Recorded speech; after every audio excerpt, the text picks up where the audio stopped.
heaven. No. Jim Crow. Jim Crow was the name of the racial social system which operated primarily but not exclusively in southern states between 1877 and the mid-1960s.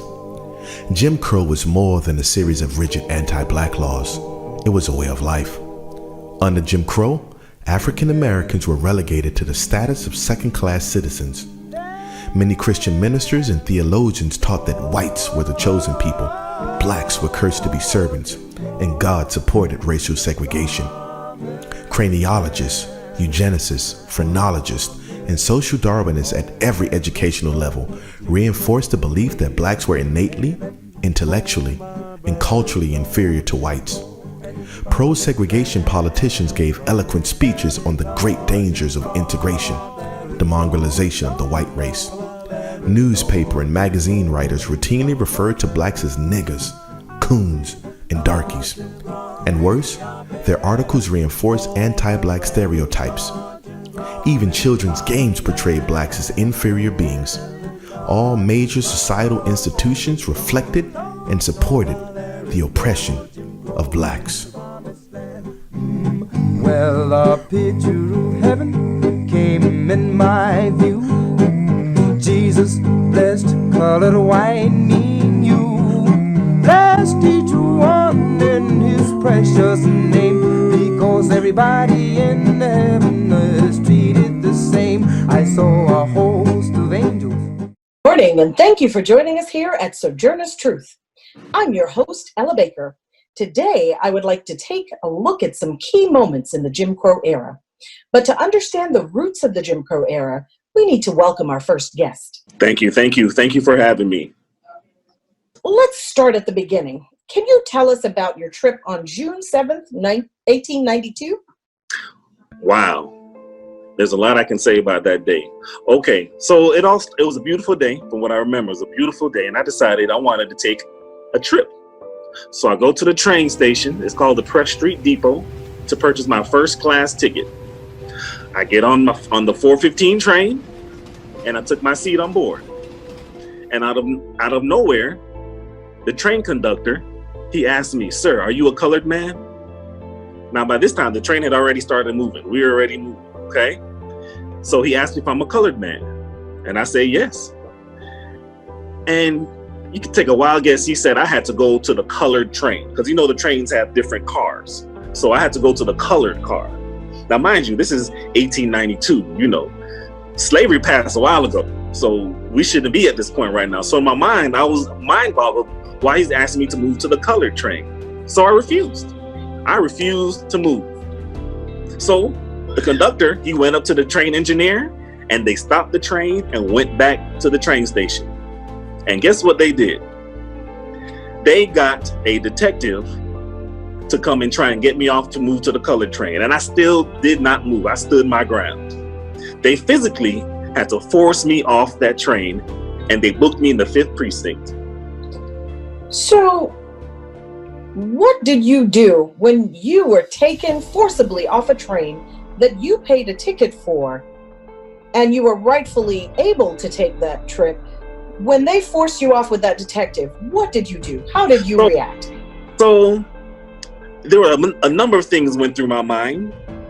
I could have gotten physical, real mad, because they forced me off the train. But you know what? I was upset. But I decided I wanted to hit them where it really hurts. So I took them to court. And it took me about 4 years, and we got all the way to the Supreme Court in 4 years. And what did the Supreme Court rule? Now, unfortunately, after 4 years of deliberations and back and forth, they did not vote in my favor. Can you believe that? They said that separate but equal did in fact still exist. So even though this fight was lost, I hope this won't be the last conversation that this situation comes up. And hopefully in the future, we will be equal and not separate. Well, thank you, Mr. Plessy, for helping us understand the roots of this tragedy. As the phrase separate but equal took hold in America early in the 20th century, there were Black people who wanted to claim the promises of Reconstruction and vote as their God-given rights. Mr. Plessy, we thank you for your taking the fight all the way up to the Supreme Court. May things change to the point where we are indeed equal and no longer separate. Thank you so much for having me. Oh, pass.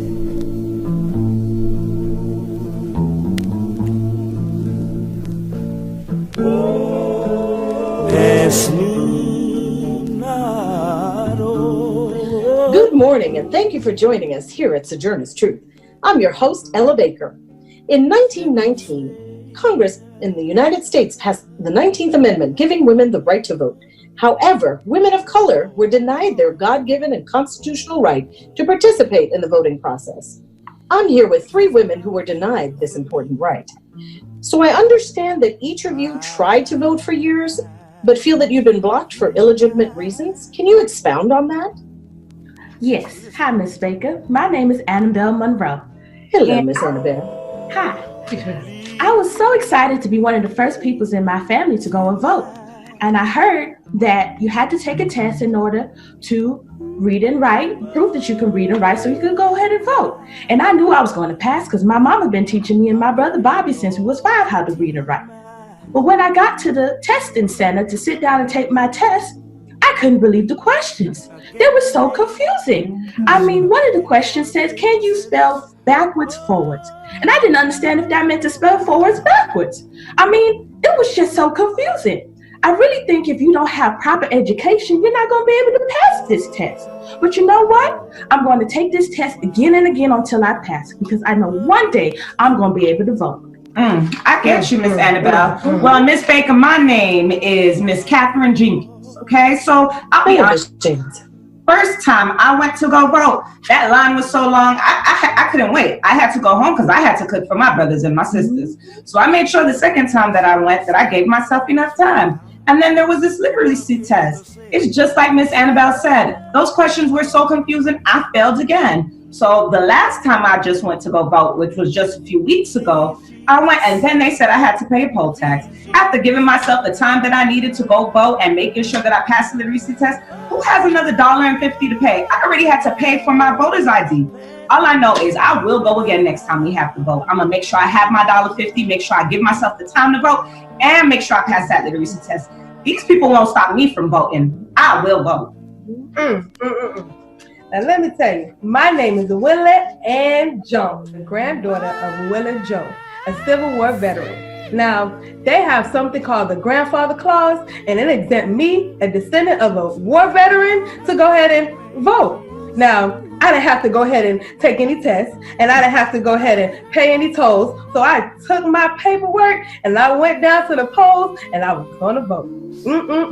Now, let me tell you, when I got there, the white man, he looked at me and he said, "Was your grandfather a slave?"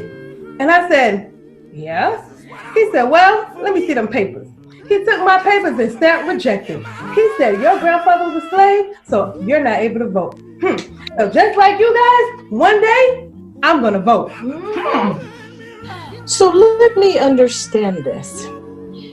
Because they gave you some sort of test that was not just simple reading or math, but was sort of a confusing test with confusing questions, you were unable to vote. And then in your case, even with that, you were unable to pay a tax or a particular amount of money for something that is a right and should be offered freely. And then you were unable to vote because your grandfather was a slave, even though he was a Civil War veteran. And typically those individuals after the Civil War were freed. I'm really confused. This is just unbelievable. Yet here we are. Ladies, I thank you for trying. And I hope that each of you sees a day when you're able to have the opportunity to vote and make it count. At this point, we're going to take a break. If I was you tonight.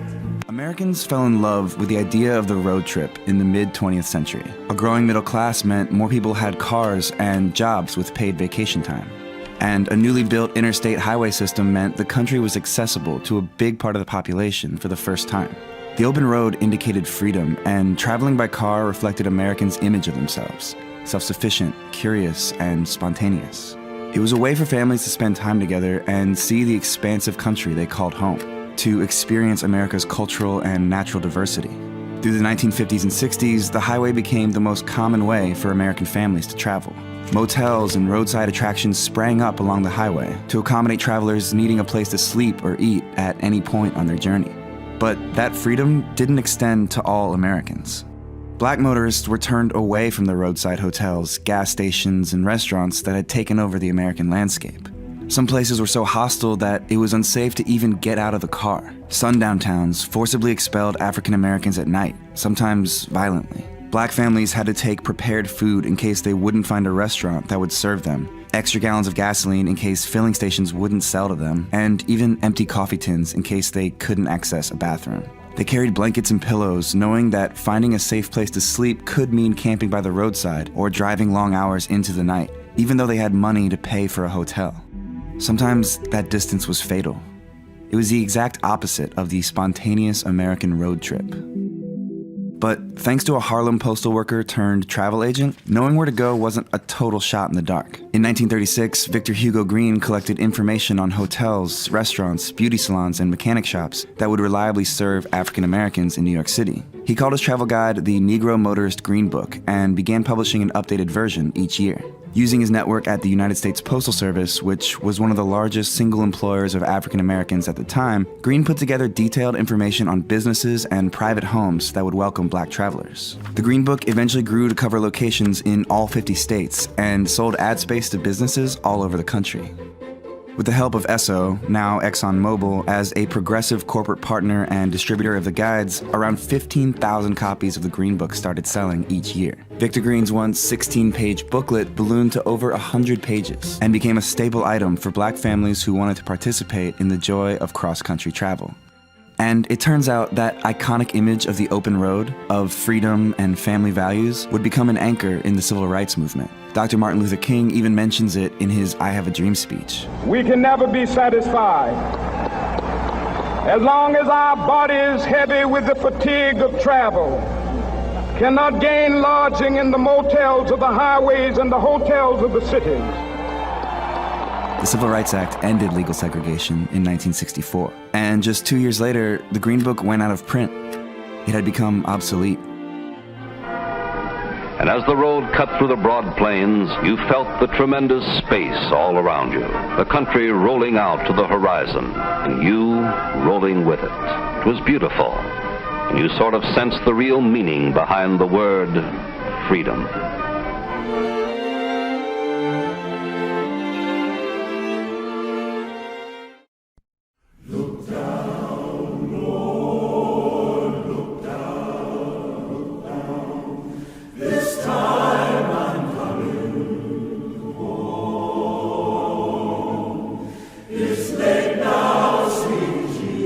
Again, this documentary is called Sojourner's Truth, and I'm your host, Ella Baker. Joining me now are 3 massacre survivors, 2 from Tulsa, Oklahoma, and 1 from Rosewood, Florida. Before we begin, I'd like to thank you in advance for your willingness to open up and speak about this tragic incident. In Tulsa, Oklahoma, this event occurred on May 31st to June 1st in 1921. And with us today is John and Mavis Sutherland. Can you tell us in your own words, Mr. and Mrs. Sutherland, what started this incident? Well, it was that boy Dickie. You remember him? Yeah, old Dickie, yeah, young boy. Leonard's boy, yeah. You know, Dickie, he just happened to have to use the bathroom one day. And he tried to get into the elevator at that old Drexel building. You remember, honey? Yeah, I mean, it was a shame because, in those days we didn't have the bathrooms for the colors on the first floor, so he had to go all the way to the top floor in that Drexel building. And it's unfortunate because we know he didn't want to do anything to that girl, but at the same time, we had just experienced a lynching a week ago from a white man, and we know that it was impossible that this was going to happen and not let a black man get lynched. So, you know, young Dickie, he tried to get to the bathroom, but it seemed like the elevator, it just shifted and it caused him to stumble onto the white girl, and then she screamed and he gunned out of there real quick, you know? And so another store clerk down the street, she saw a black man running away and a white girl had just screamed. Well, boy, the whole city was up in arms. Now, let me tell you something. You know, in those days,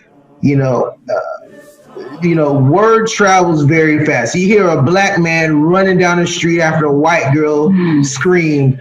You know, the rumor mill was going crazy, and we had heard 7 different variations from that into time of the incident until 10 o'clock that night.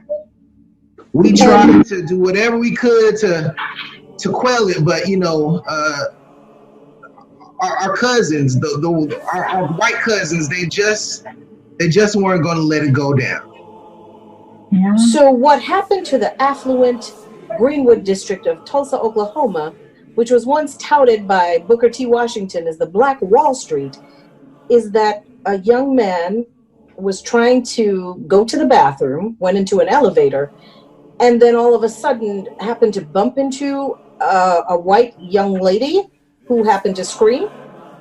Yeah. And then he ran out of there. And can you lead us up to what events occurred after that encounter where the rumor mill got started? Well, you know, that clerk, she called the police up and she reported the incident. And soon after, they arrested young Dickie. His father ran down to our house and was like, Mavis, John, they got Dickie. You know, and they took him into a jail cell. And rumors started going around that they were going to lynch him. So a lot of us rounded each other up, and all the men went down to the jail house, you know.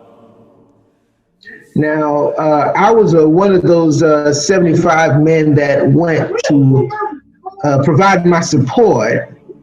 The mob was just too large. I mean, we did what we could to help the guard stop the mob from trying to lynch Dickie. But, as the night grew, we had people from not only the surrounding Tulsa neighborhoods, but even far reaching out, an hour away. We even had some people from Oklahoma City reports that had come to lend their support in the lynching of Dickie. So we tried our best, but it was a lot. It was a lot of people.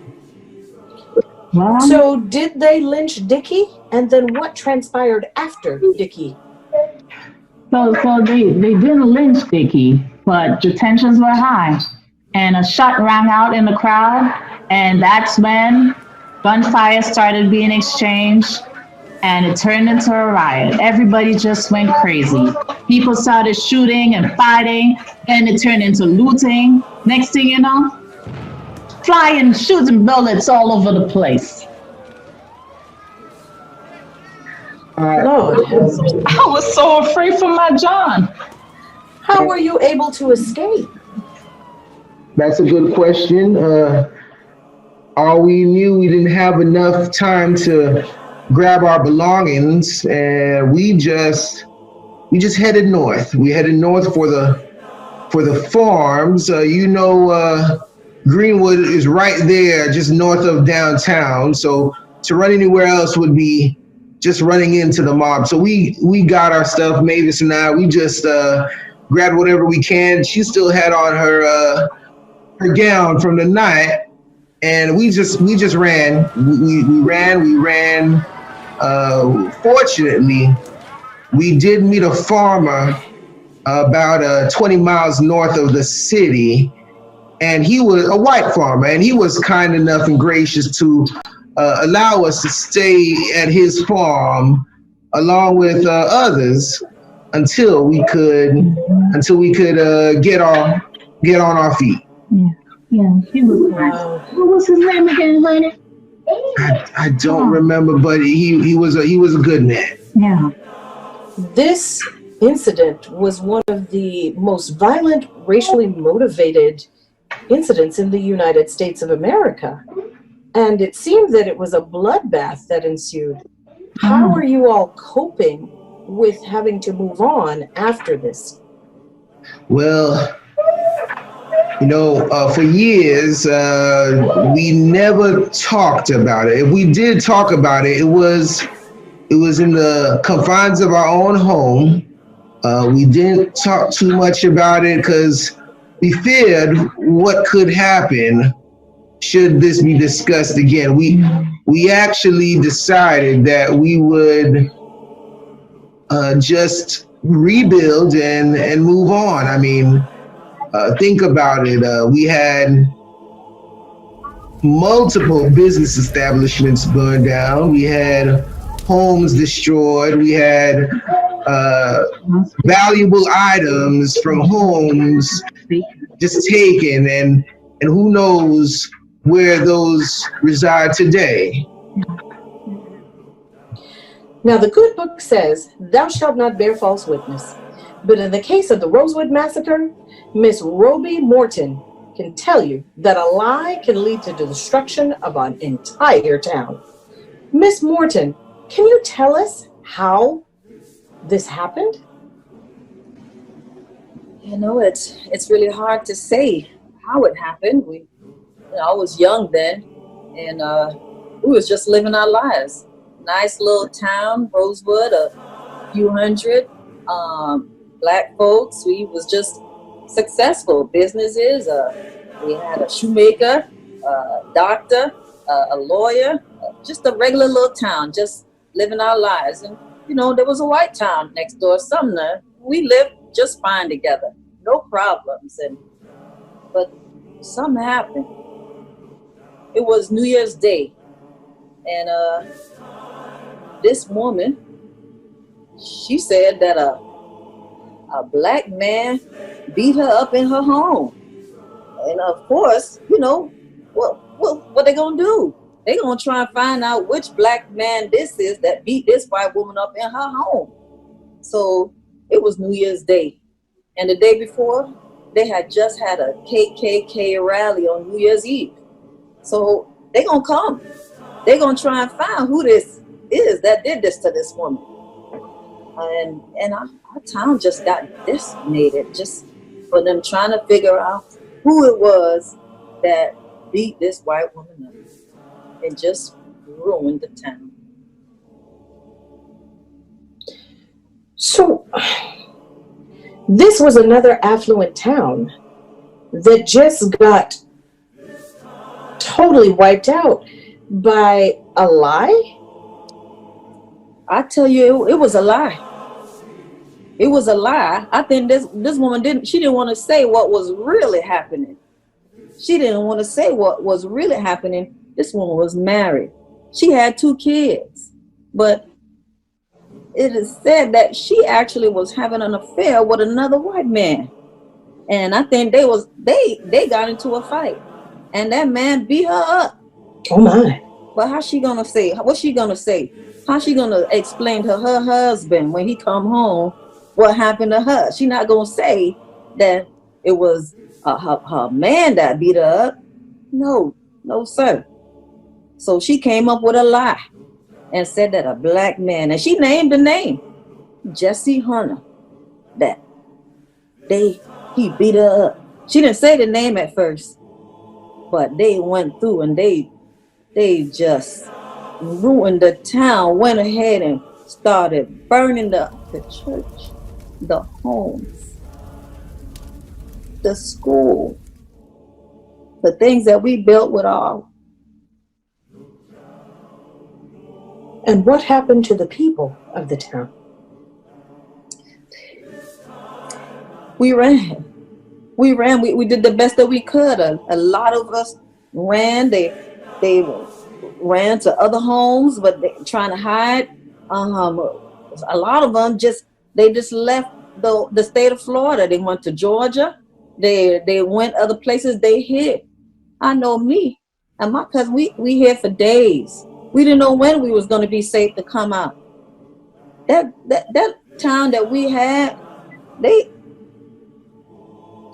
them peoples, they didn't want for us to have what they had.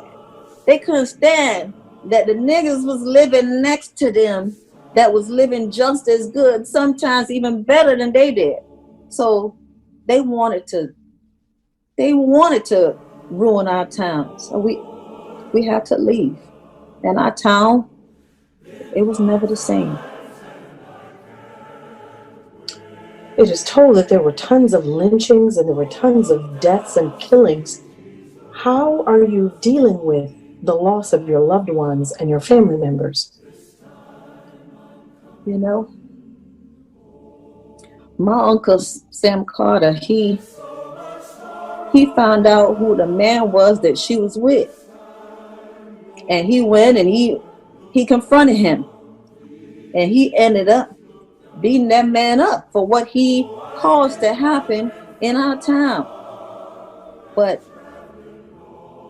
when they realized that he was beat up by a black man, they came for him. They came for him. They beat him. And they lynched him. I'm so sorry. I'm so sorry for your loss, Miss Roby Morton.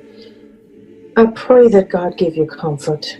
I pray that He allows you to gain some peace in the midst of this storm. As although the tragedy has ended, the repercussions of this continue.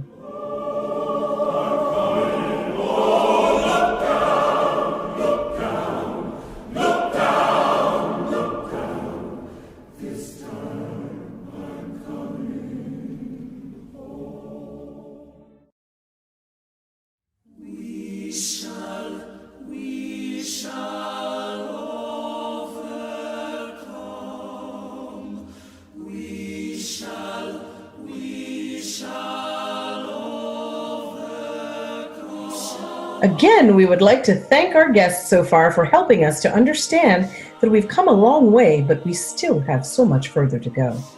At this point, I think we deserve a little good news, don't you? Our next guest was someone who was blessed enough to thrive during the Jim Crow era and even helped one of our HBCUs get off the ground. Her name is Dr. Eva B. Dykes, the first Black woman to fulfill the requirements for a doctorate in the United States and the third to receive her PhD. Welcome, Dr. Dykes. I hear you were instrumental in development of Oakwood College. Can you tell us a little bit more about how you helped to found and establish Oakwood College and your role in its growth? Well, thank you. It's my privilege to be on with you. I guess I'll just talk a little bit about Oakwood College, just to give a synopsis of, how it was started. Well, Oakwood College, a lot of people might not know that it was started by the Seventh-day Adventist Church in 1896. And the main reason for the college, it was to educate the recently freed African Americans in the South. Mm-hmm. And originally the school was called Oakwood Industrial School, and opened its doors in November 16 of that same year, and only with 16 students. So when we look back, we see how much Oakwood College has grown. Now, when I got that call from Oakwood in 1944, it was a great opportunity for me. Now I can really help others with color to grow. Wonderful. And to be established in that sense, so to speak. So I left and I went to Oakwood College at that time, and I also was an English professor, which I enjoyed a lot because there was so much for me to show, give, teach, but also to experience for myself and to grow as a Black doctor. So, Dr. Dykes, it is so wonderful that a school in the South could grow and thrive in that way. Did you have other interests besides English? Oh, sure. I was an avid reader. I did a lot of English literature. And, you have to read when you're going to teach English and the grammar and all that. So I had a legacy for myself just reading so much. And it was just a wonderful honor to be acknowledged by Oakwood. So, Dr. Dykes, can you tell me a little bit about the accreditation process? Because as I understand it, you were the only professor with a doctoral degree at Oakwood College at the time. Yes, that's true. And what happened was I was asked to sit on the committee of accreditation, a national accreditation, which was a privilege because that was the driving force, being the only staff member with the doctoral profession or qualifications. So it helped me to be instrumental in allowing and helping Oakwood to attain that accreditation, which we all together were very instrumental in achieving. Wonderful. And Dr. Dykes, did you also have other interests outside of academia? Yes, most people don't know, but I love playing the piano. And actually from the age 2, I was playing the piano to age 5. And at age 8, I started playing at different churches, many different churches, different functions, and the piano, and I enjoyed that. So I thought it was a good part of my life to bring to Oakwood, whereas starting the Aeolians became a legacy for Oakwood, so to speak. And it was just a wonderful privilege starting the Aeolians, and they were started in 1946. So you were a scholar, you were an artiste, you elevated that institution from an institution that simply tried to better the lives of descendants of former slaves, and you brought it to a level that was respectable in the community and in the United States. That is a beautiful legacy. And we thank you so much, Dr. Dykes, for sharing with us that legacy of Oakwood College.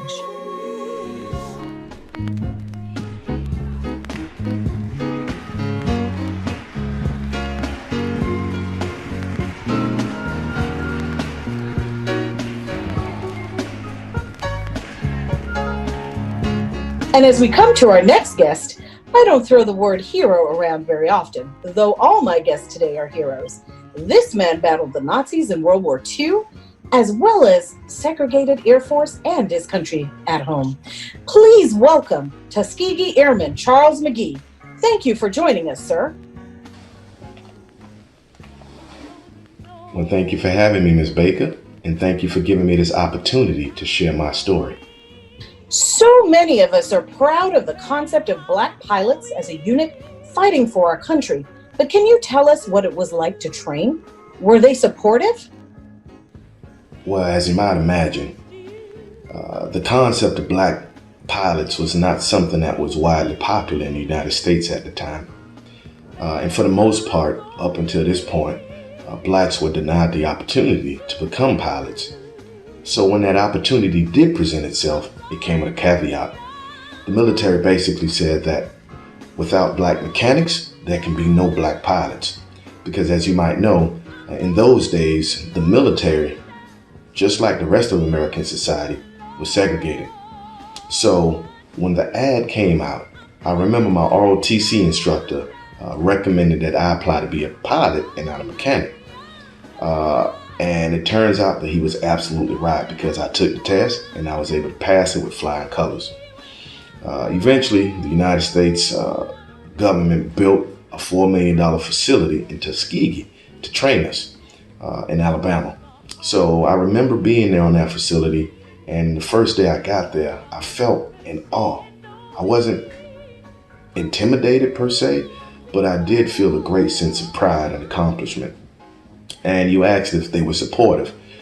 I have to be honest, I expected the white trainers to be condescending and to be disrespectful to us, but for the most part, they were quite professional, and they held us to the same exact standards that they had held their white trainees to. Wonderful. So did your own people treat you any better when you were fighting a common enemy? Well, eventually, after all our training, we were deployed to Europe in January of 1944. And when we first got there, they assigned us to patrol and reconnaissance duties. But eventually, after suffering heavy losses of bombers to German fighter planes, we were tapped along with 3 other fighter squadrons to provide escort to our bomber planes. And if you know anything about the military, the bombers in those days were the main way in which we were able to attack our enemies from the air. Essentially, the big giant bombers would fly over the target, and they would drop these massive bombs and destroy whatever the target was. So like I said, we were tapped to provide escort duties. And in the end, our reputation became one of excellence because of the many escort missions we flew. We lost very few bomber planes. And did the sentiment in the U.S. Air Force change towards the Tuskegee Airmen when they saw what your squadron could do? Absolutely, without a doubt. There came a time when the bomber pilots would actually request us, the Red Tails, specifically to provide them escort protection. And many of them didn't even know we were black. Now, would that have changed whether they would have requested us or not? I don't think so, because I think I hope that they would value living over their racial prejudices. Now, when we got back home to the States after the war, honestly, we still faced a lot of discriminations and a lot of the prejudices that we had left when we went over to fight in Europe. However, we know that we had made an indelible mark on American society, and we helped to progress the narrative and push the talk of civil rights and equal rights to the point where President Truman in 1948 signed an executive order forever desegregating the military. Thank you so much for joining us, Tuskegee Airman Charles McGee of the U.S. Air Force. We thank you for your service to our country. We thank you for your service to the community, and we really recognize you as a true American hero. Thanks again for being with us. Southern trees bear strange fruit. As inspirational as Charles McGee and the Tuskegee Airmen are, there are some people who are no longer here to tell their stories. We could not speak to this young man, so on his behalf, his mother, Miss Mamie Till, is here to tell the story of her son, Emmett Till. Please welcome Miss Mamie Till. Thank you for having me. Miss Mamie, can you take us through the journey of what occurred for your son? Can you tell us the story of your son? I know it's difficult and it takes an incredible amount of courage to be here on his behalf and speak on his behalf. But please, in your own words, tell us his story. So Emmett, still to you, but Bobo to us in the family. He was about 5'4", a bit stocky. He was very cheerful, funny, responsible child. Just to tell you how responsible he was, I would do 12-hour shifts every day. And I remember when he was 10 years old, he told me, "Mama, if you go to work and get money, he'll take care of everything." And I just remember him cleaning, doing laundry, and even cooking. When he turned 13, he would help me pay the bills. I even have trouble sometimes going downtown Chicago, but he would take the money, he would take care of the gas, groceries, even the telephone bill. And I just remember thinking, giving a child his age $100, please don't lose it. But he followed all my instructions and literally took care of everything. When he was 5, he got polio. He did recover, except for the studying. So with that, I noticed that as he memorized things, he would mimic it pretty well. So I thought that would be helpful to have him do that to build his confidence. And every time he would stutter, I would tell him whistle and then say the word. And interestingly enough, one of his speech pathologists told me that was such a good idea when she explained the science behind it. So it was 1955 when our whole life changed. This was late August, early September, and he was visiting my uncle and his folks in Mississippi for 2 weeks. And I still remember that day he was getting on the train, completely rushing, that he almost forgot to kiss me. So once I got his attention, he ran back and kind of scolded me a little bit. And I literally told him, how do you know if you'll ever see me again? And I remember he had on his finger his dad's ring. And I heard him say, oh, you gotta show the boys, his cousins. So when he was there in Mississippi, he probably wrote me a letter almost every day, explaining all the activities that they were doing. And if I noticed any type of difficulty, prejudice, I mean, honestly, I would have brought him home immediately. Your son just came back down to his family in Mississippi for a brief end of summer vacation and took your deceased husband's ring with him. Yes, he did have the ring on him. And like I said, he was visiting my uncle and his folks because he loves meeting up with his cousins.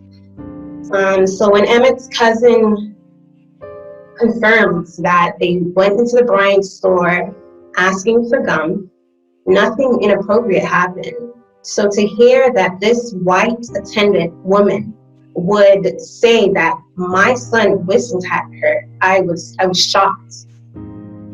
And then to hear my uncle say that he was kidnapped by her families with a pistol and flashlights. And once I heard he was found dead in the river, that changed everything.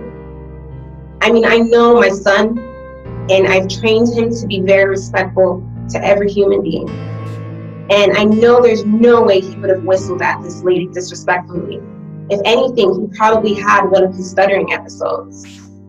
I would always teach him, yes, sir, no, sir, yes, ma'am, no, ma'am. So this claim that Miss Bryant has made has literally destroyed our lives. And I know it's not true.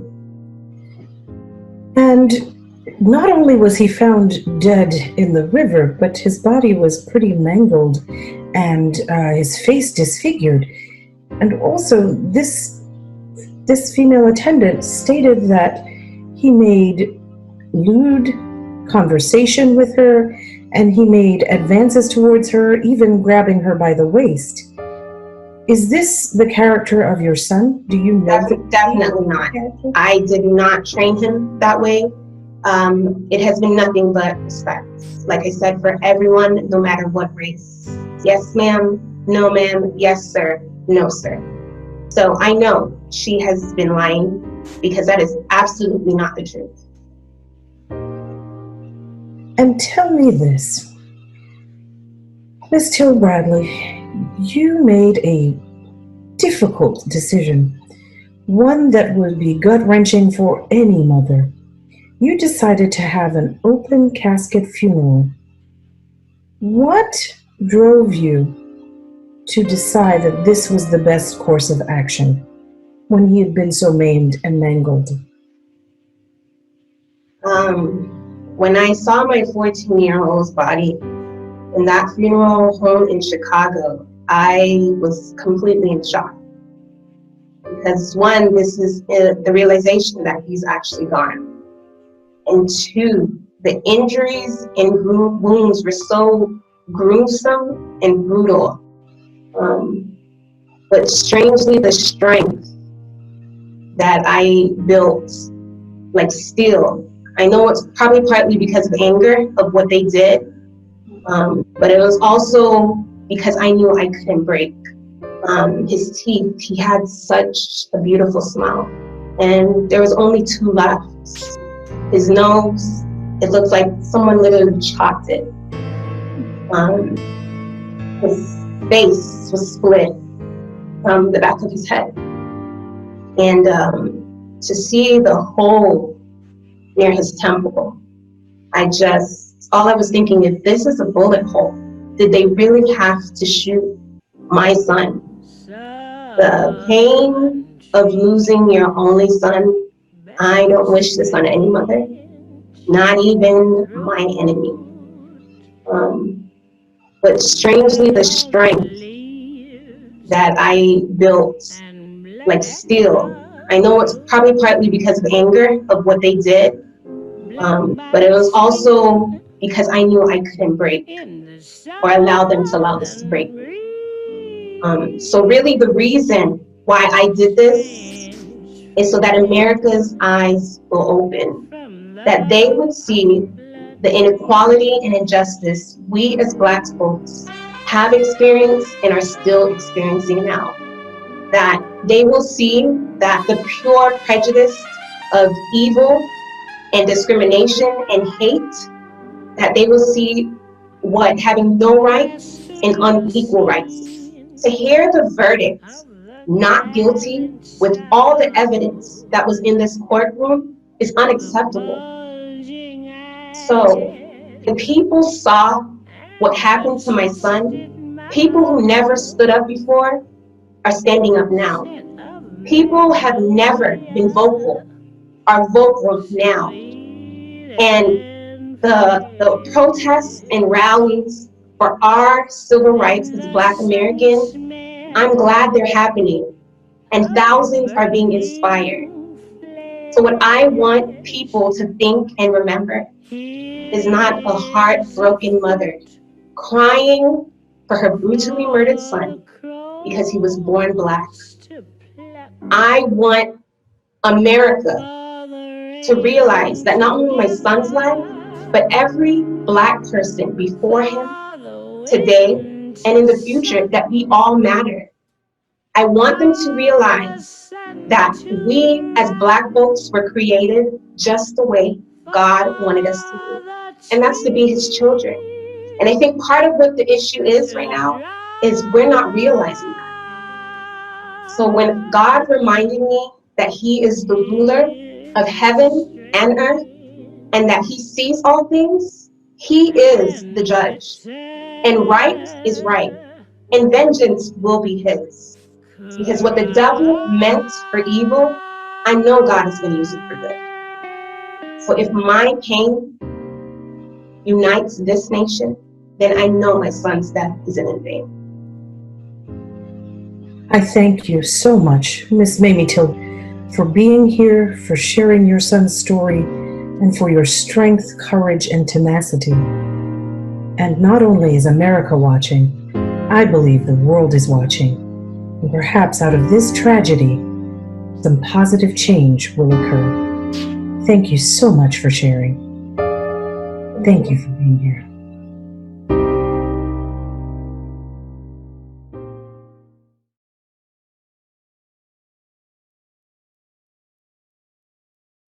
I don't feel no way.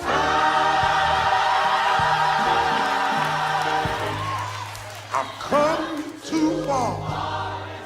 And now we come to our final guest of the show. You've seen her in the news a lot for her refusal to sit on the back of a bus. It sparked the Montgomery bus boycott in Montgomery, Alabama, and it may bring some needed change in this country. Please welcome my guest, Miss Rosa Parks. People always talk about a decision to stand for what they believe in, but you started a revolution by sitting. Miss Parks, can you tell me what made you sit on that day? Well, that day I worked all day and I was tired too, just like all the other days. And I just decided I wasn't going to get up. I wasn't moving. In spite of going to jail, I thought about all that, but I wasn't going to move. And can you tell us, Miss Parks, what was the condition of the buses in Montgomery at that time? Well, just like everything else, we could go through the front door, pay our fare, and sit in the back. But if all the seats in the front was taken up by the white folks, they would come in the back and make the blacks get up and let them sit down. Do you feel it was worth getting arrested for? Yes, it was worth it. It was worth it. If I had to do it all over again, I will do it. Thank you, Sister Parks. Right on. And before our closing thought, I think it's appropriate to have our choir sing. Oh, freedom. Oh, freedom. Oh, freedom over me.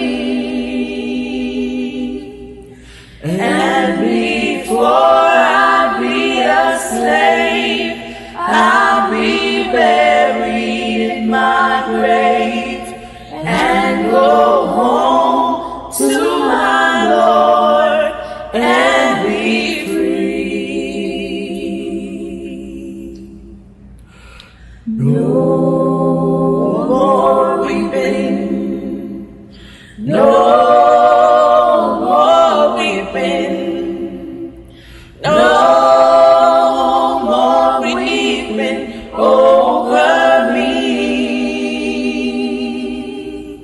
And before I be a slave, I'll be buried in my grave and go home to my Lord and be free.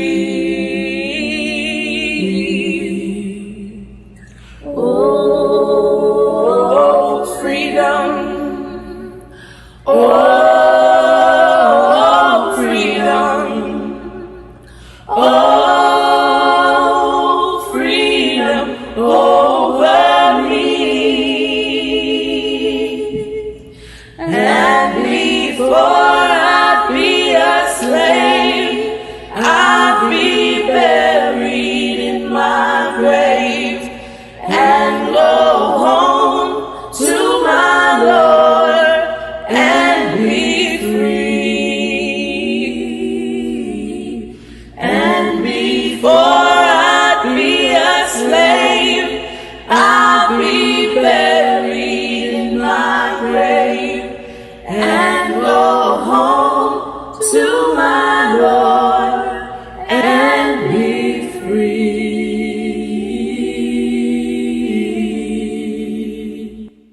I'm tasked with the awesome opportunity to understand, or to help you understand, Jim Crow.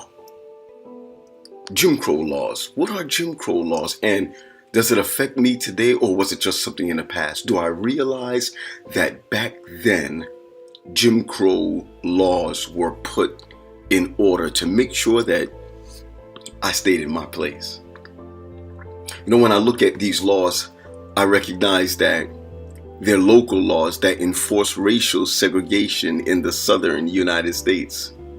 And all were enacted in the late 19th and early 20th centuries by white Democratic dominated state legislators to disenfranchise and remove political and economic gains made by blacks during the Reconstruction period. I need you to know that after slavery, that blacks were making some steps, but those kind of steps were happening too quickly, and some laws had to be put in place in the South, and some laws had to be put in place to make sure that you would have boundaries around you.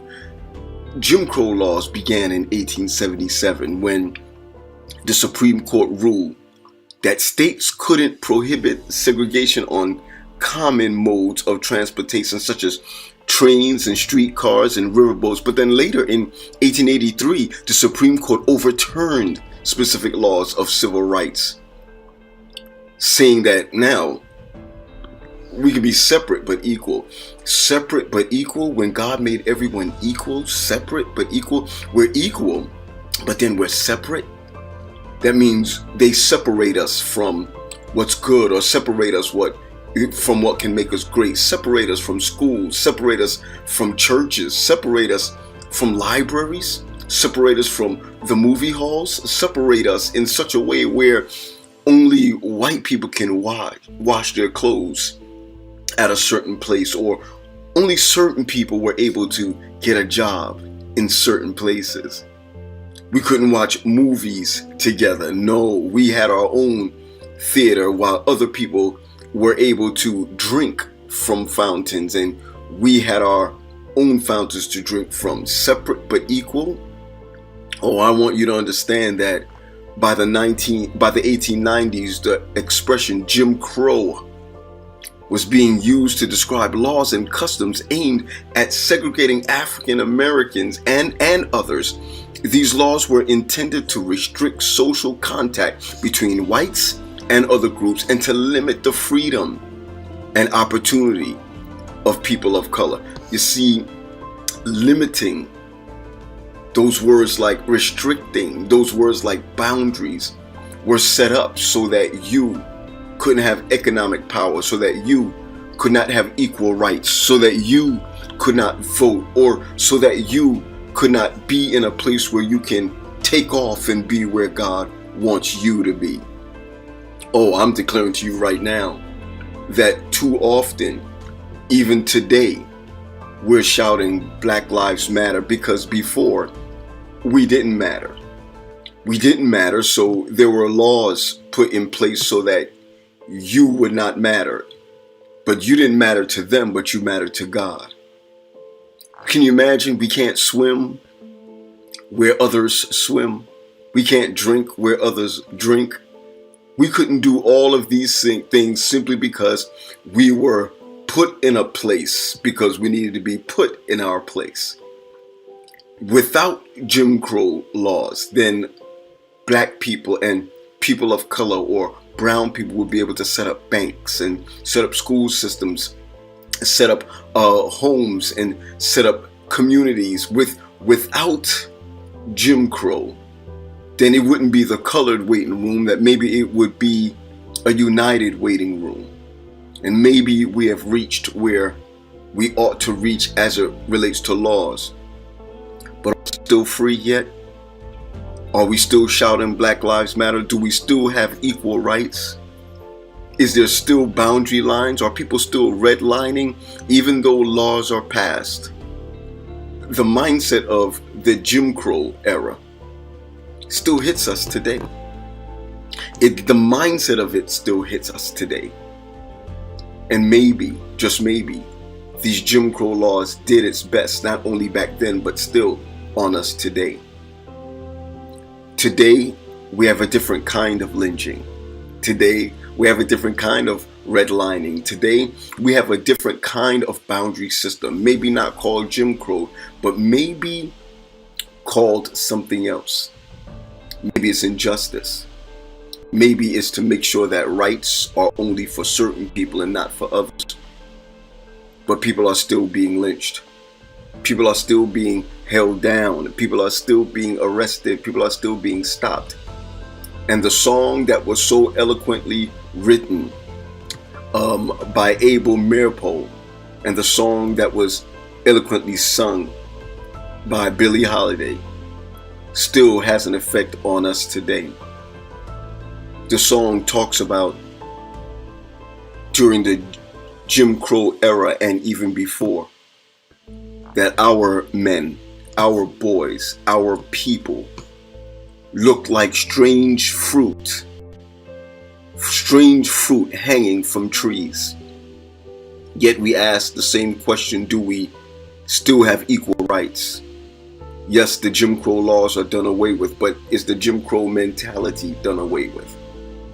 And so we may drink from the same fountains and we may work in the same place, but are we still having the same opportunities? And so we're still like strange fruit. Southern trees bear strange fruit. Blood on the leaves and blood at the root. Black bodies swinging in the southern breeze. Strange fruit hanging from the poplar trees. Pastoral scene of the gallant South, the bulging eyes and the twisted mouth. Scent of magnolias sweet and fresh, then the sudden smell of burning flesh. Here is the fruit for the crows to pluck, for the rain to gather, for the wind to suck, for the sun to rot, for the trees to drop. Here is a strange and bitter crop. We are being lynched, but make sure your minds are not lynched. We're being educated, but still, sometimes we're stuck in that educational system. We may not wash. We may be able to wash where they wash. But we've got to understand that even though the Jim Crow laws try to keep us in our place, what does God have to say? I take you to this text where God is expecting that even though they may do you harm and even though they may keep us in our place or try to keep us in our place is God's place. Micah 6 verse 8 says, what does the Lord require of thee? What does the Lord still want of us? What does the Lord require from everyone? Those who want the system, those who are hurt by the system. What does God want from us? Micah 6:8 tells us, what does the Lord require of you but to act justly, to love mercy, and to walk humbly with our God? He's asking us to act justly. He's asking us to love mercy. He's asking us to walk humbly with our God. And no matter how they tried to keep us in bondage, and no matter how long they tried to restrict us, we are still rising because God has given us the mindset and the opportunity to act justly, to love mercy, and to walk humbly with our God. No Jim Crow in heaven. There is no Jim Crow in the promised land. Oh, there is no Jim Crow way up in heaven. Oh, my brother, no Jim Crow in the promised land. There is no Jim Crow. There is no Jim Crow. There is no Jim Crow in the promised land. I say no Jim Crow way up in heaven. Oh, my brother, no Jim Crow in the promised land. There is no Jim Crow. There is no there is no Jim Crow in the promised land. Well, a picture of heaven came in my view. As I sit here and I think of how it was when I was younger, I remember going downtown with my grandmother to cash a MoneyGram. We had to leave Coconut Grove to go downtown to do it right across from the courthouse. And when we got the MoneyGram changed, we went back to where they had Woolworth and Crest and 5 and 10 cent stores. Then we stopped in there. And they had water fountains there. One to the right, it said, across the top of it, it had a sign that said white. The one to the left, it said colored. Well, I was a little girl. I didn't pay no attention or know what they were talking about. So I stood up on the bench to where it said white. And I was drinking some water. My grandmother snatched me down from there so fast. It's a wonder she didn't pull my arm out of the socket. But there was a white man standing there, and he took me from my grandmother. And he said, don't do that to her.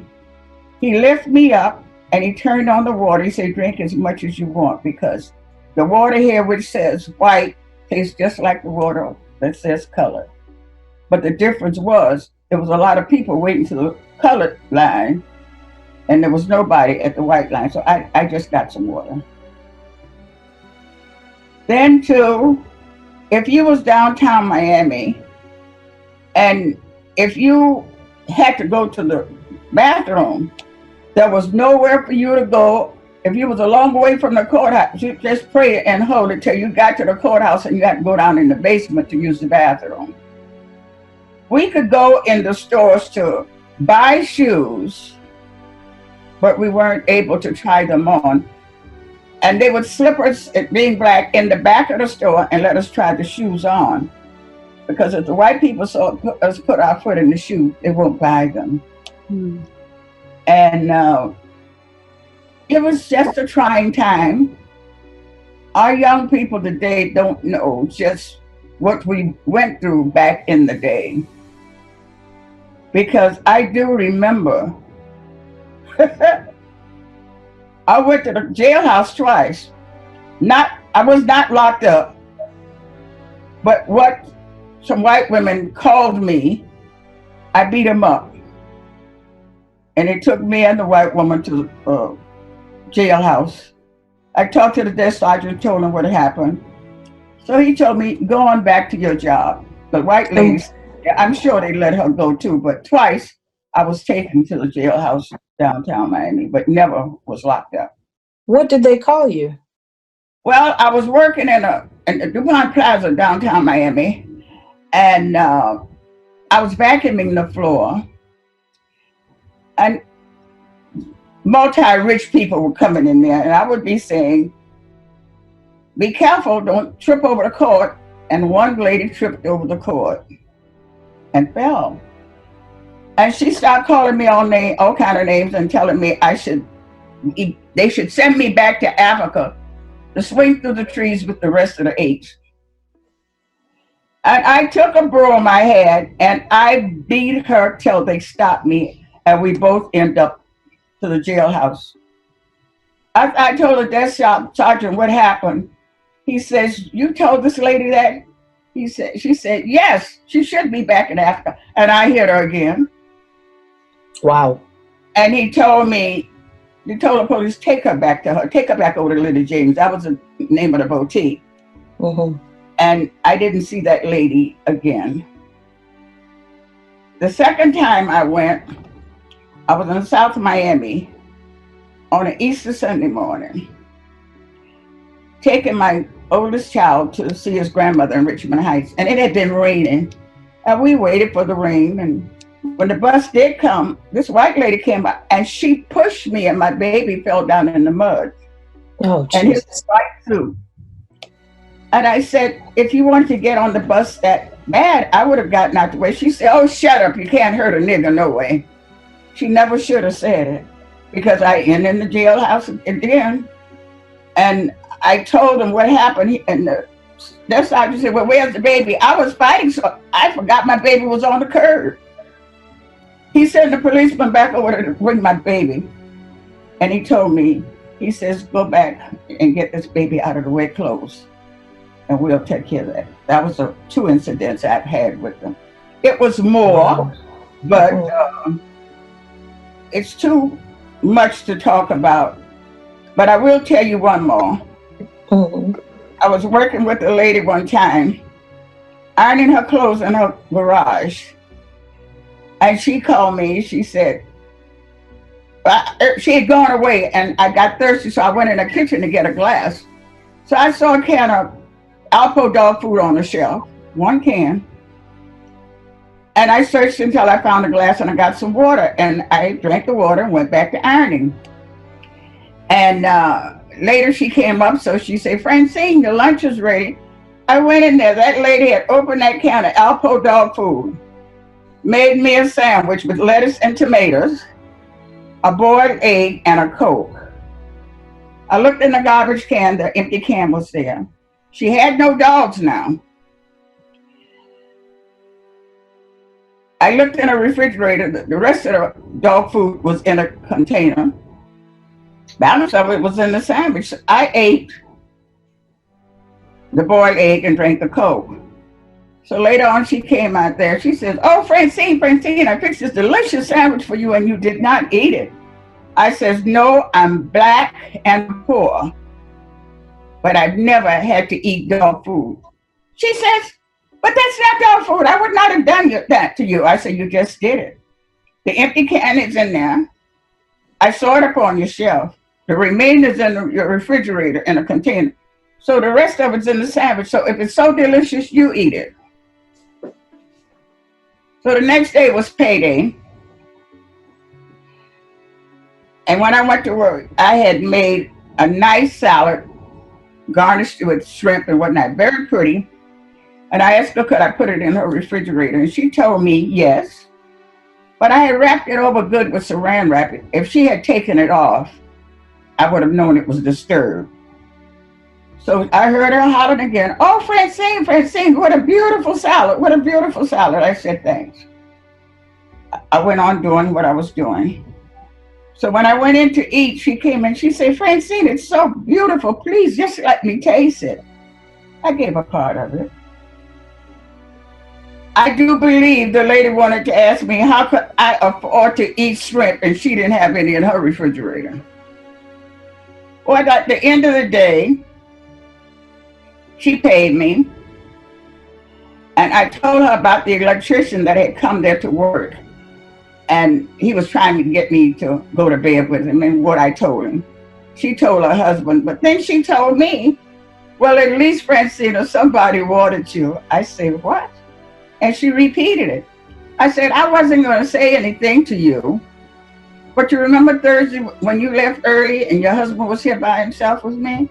I said, he asked me to go to bed with him too, but I wasn't going to say anything to you.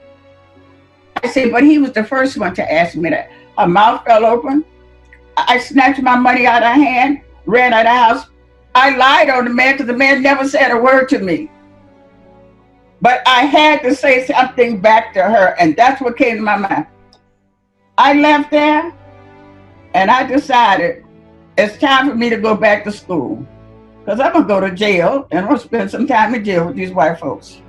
I went back to school. I got a job at Jackson Memorial Hospital, and I worked there until my last two children, they were charging me so much money for taking care of them. And I went looking for something that I would have holidays and weekends off. And I just heard something speak to me, say, try Dade County School, and I did. I went there to be a teacher's aide, but then they had an opening for a female custodian, which paid more money, bought uniforms twice a year. So I took it. And the 7 years I had with Jackson Memorial Hospital, I took with me because their county school board is county. You can't do that now, but at that time. Mm-hmm. And I stayed there until I retired. Some 30 years, altogether. And I retired from Dade County School. But the white folks made me go back to school. And I'm glad I went. No, your determination and your strength